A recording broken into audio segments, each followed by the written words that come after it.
Mga kasama, update muna tayo sa ginaganap na Southeast Asian Games. Ang Gilas 3x3 squad, wagi kontra Laos kanina. Ang Philippine squad, abay, pasok na po sa semifinals. Live na report mula kay Radyo Manil Santuanil.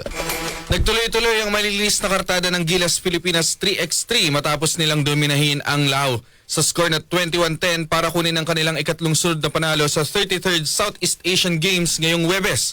Dahil sa panalong ito, sigurado na ang Gilas 3x3 sa semifinals. Patunay na buhay ang kanilang redemption run matapos mabigo sa nakaraang edisyon ng laro.